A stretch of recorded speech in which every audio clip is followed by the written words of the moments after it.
Hey y'all, welcome back to this week's episode of AMA Friday with Amy Miller, Recruiting in Yoga Pants. So we're going to talk layoffs this week, and we're also going to have a follow-up next week where we're going to kind of finish this conversation, but really didn't want to talk about this, y'all. I have to be honest here. A lot of content creators kind of latch on to, the news of the day, right? And they'll, oh, hey, this topic's trending. Let me go make a video about it. And I hate that. So I actually am kind of having some self-loathing right now that I'm even talking about this. But I also recognize that this channel is all about supporting job seekers and about helping recruiters understand the job search experience or job seekers experience. So I'm hoping that this may bring some value or some relief to somebody who's maybe struggling with how to navigate this next season of your career. So we're going to talk about the job seeker side this week. Next week, we'll dig into the recruiter stuff. So come on back or watch the next video if you're watching later, and hopefully we'll bring some clarity to this stuff. I also want to say very clearly that this in no way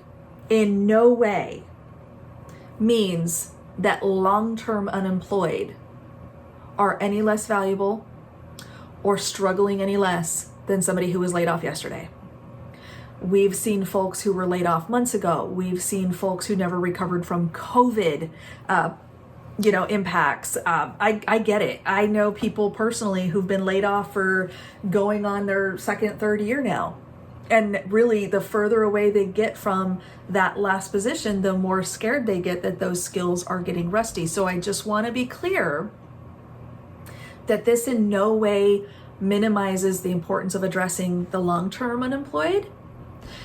My goal, again, is simply to provide some immediate thoughts around layoffs and what to do next, and share the same advice that I would give anybody on the job search, right? I mean, the templates, the networking, all the things we're going to talk about available to everybody. There is no password.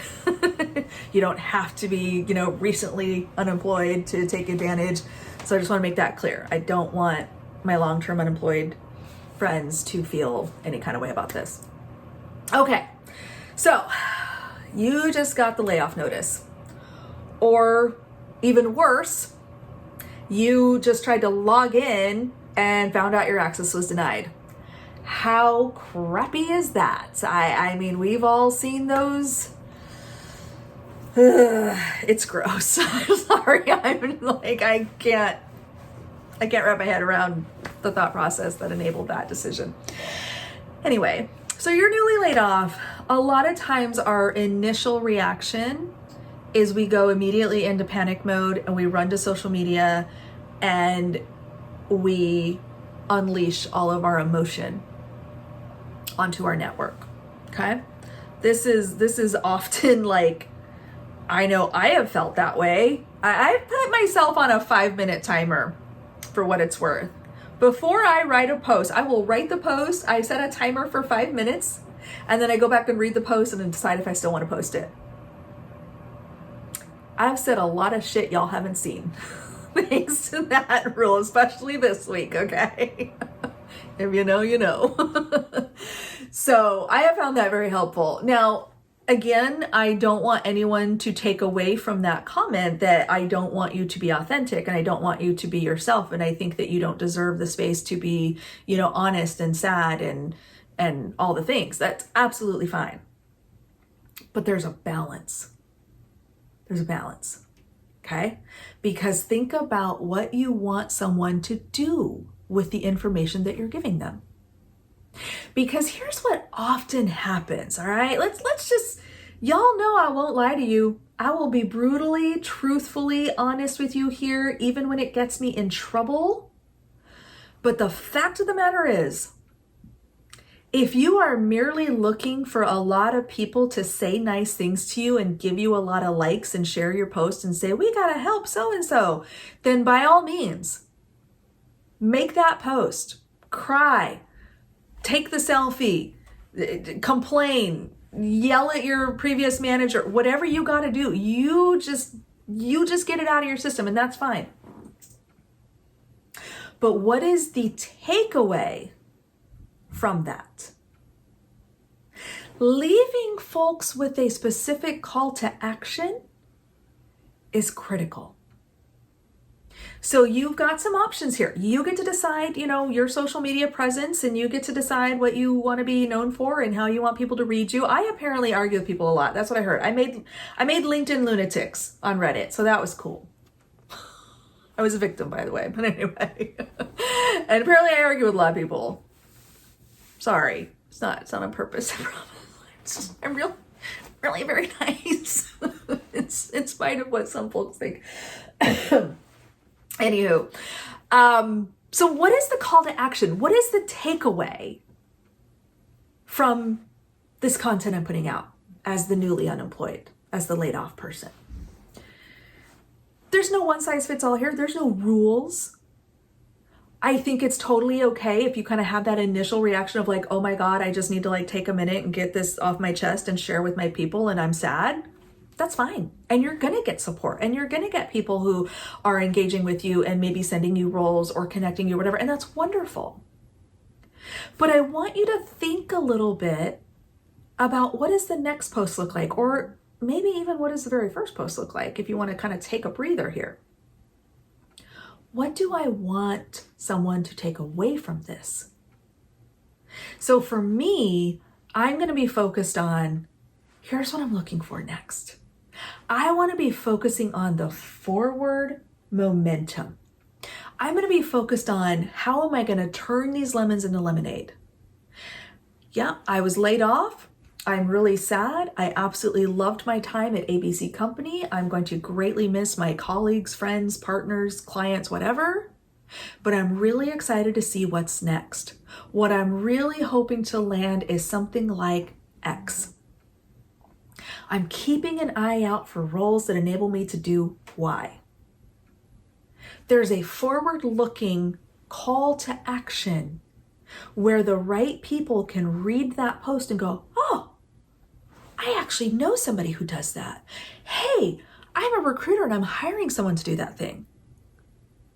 This is where we want to start thinking of the quality over the quantity, because you can go viral. You could go absolutely viral. You could be like the new news darling and the person who wrote the most, tugging at the old heartstrings post and all of that. And there's nothing wrong with that. I don't want you to think I'm dogging it, because I'm not. But I'm saying that's one way this could go. Personally, I'd rather have 3 or 4 people read my post and go, I got you. I got a lead for you. Let me hook you up. Let me introduce you.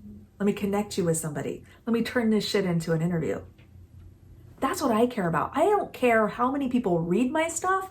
I care that people are benefiting from it or taking action on it, or somehow, if I'm the job seeker in this situation, I'm going to benefit from their engagement. Likes and clicks and shares don't pay my bills. But if I can create something that helps people get me to that next stage or to that next spot I'm trying to get to, or connected to the right companies that are not going to lay me off, hopefully, that's what I'm into, right? So that would be my approach. And that was my approach actually when I was laid off many, many moons ago. We had LinkedIn, but I don't think it was as prevalent. Anyway, I don't remember. It was a long time ago. I think we had LinkedIn. I can't even remember. It's been so long. Was I on LinkedIn then? I don't know. Point being, that's how I would approach social media. Now, how do I talk about this during or on my resume or during an interview? It's very simple. I was part of a reduction in force. I was laid off. My job ended on this day. Reason, RIF. Reduction in force. That's it. Because if there's one thing that every hiring manager and recruiter on the planet should know, and if they don't know, send them to me so I can tell them, a reduction in force is never about the individual. If you were let go for cause, you were fired. If you were laid off, it was a business decision that impacted the work that you were doing, not the person doing the work. That is a very important distinction, and I want y'all to remember it because it is not personal and it is not your fault. Okay? So that's the takeaway I want to leave you with this week is think carefully about what are you curating? What are you putting out into the universe? What are you asking people to do with this new information that you are now all of a sudden on the market unexpectedly? What's the takeaway? Call to action, my friends. That's important. I'm going to leave you with two more quick things. So one is, of course, the networking FAQs. I am a huge supporter of networking done right, done in conjunction with solid applications and great resumes. Get those FAQs on the website, recruitinginyogapants.com. Hit the drop down for templates and FAQs, and I will link to that below. And then also the 5 steps to your next role blog post. So this is a post I wrote a couple of years ago. I've kind of refined it a few times over the years, and I still stand by it. It's the first thing that I would do if I were on the market, and it's also the first thing I send to my closest friends and family when they are also looking. So check out that post as well. It'll be linked down in the video description. Next week, come on back. We're going to talk about the recruiter point of view when we see those layoff notices and what we do with them. All right, we'll see you then.